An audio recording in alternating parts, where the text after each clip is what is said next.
करने हैं। स्टार्ट। महोदय, सामान्यतः जीवन की आधुनिक सुविधाओं में से उन्हें कोई भी प्राप्त नहीं है। संसार के विभिन्न देशों में ईसाई धर्म प्रचारकों तथा संस्थाओं ने उनमें काफ़ी काम किया है। उन्होंने उनमें शिक्षा का प्रसार किया है और उनकी रहन सहन की स्थिति में भी सुधार करने में काफ़ी सहायता की है।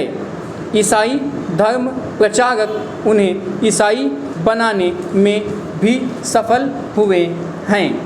आसपास की जनसंख्या में घुल मिल जाने की एक अन्य अज्ञात और संभवतः अदृष्ट क्रिया भी बराबर चलती रही है और विशेषतया जिन प्रदेशों में वे रहते हैं उनके छोर वाले क्षेत्रों में आज भी ऐसे लोग बसे हुए हैं जिनमें से अनेक किसी न किसी समय वहाँ की आदिम जातियों की जनसंख्या के भाग अवश्य रहे होंगे, किंतु वे लोग उस प्रदेश के समाज में इस प्रकार आत्मसात हो गए और घुल मिल गए हैं कि अब यह संभव नहीं कि उन लोगों को वहाँ के अन्य लोगों से अलग पहचाना जा सके।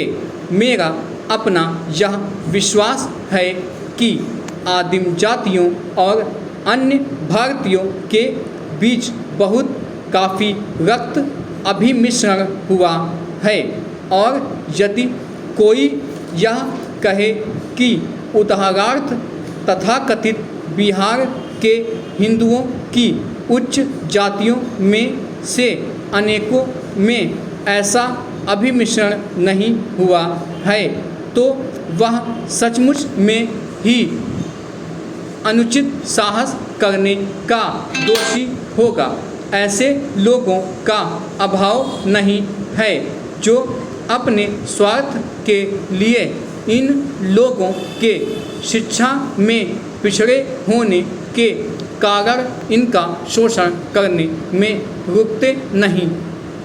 अतः हमें जिस समस्या को बड़े पैमाने पर हल करना है वह यही है कि हम ऐसी सुविधाएं पैदा करें जिनमें से आदिम जातियां शिक्षा और आर्थिक विकास के क्षेत्र में अन्य लोगों के स्तर पर आने में समर्थ हो सकें। प्रश्न यह उठता है कि हम उनके लिए किस प्रकार की उन्नति और प्रगति चाहते हैं। क्या यह वांछनीय नहीं है कि उन्हें ऐसी सुविधाएं प्रदान की जाएं जिनसे वे अपनी रीति रिवाजों, रहन सहन और संस्कृति को बनाए रखकर भी अपना आर्थिक और अन्य प्रकार का विकास कर सकें। चाहे जो कोई भी तरीका अपनाया जाए, एक बात तो मान ही लेनी है और हर हालत में उस पर चलना है। वह यह है कि धर्म, भाषा, रहन सहन अथवा रीति रिवाजों की दृष्टि से उन पर किसी चीज़ को लादने का विचार या अभिप्राय न हो सकता है और न होना ही चाहिए।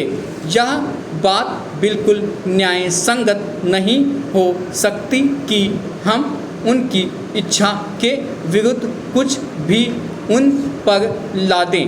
मेरा अपना विचार है कि हमें उनकी शिक्षा और उनके आर्थिक जीवन में साधारण दृष्टि से सुधार के लिए उन्हें सुविधाएं प्रदान करनी चाहिए और यह बात उन पर छोड़ दी जाए कि वे अपने चारों ओर के समाज में घुल मिल जाना चाहते हैं अथवा अपना अस्तित्व बनाए रखना चाहते हैं।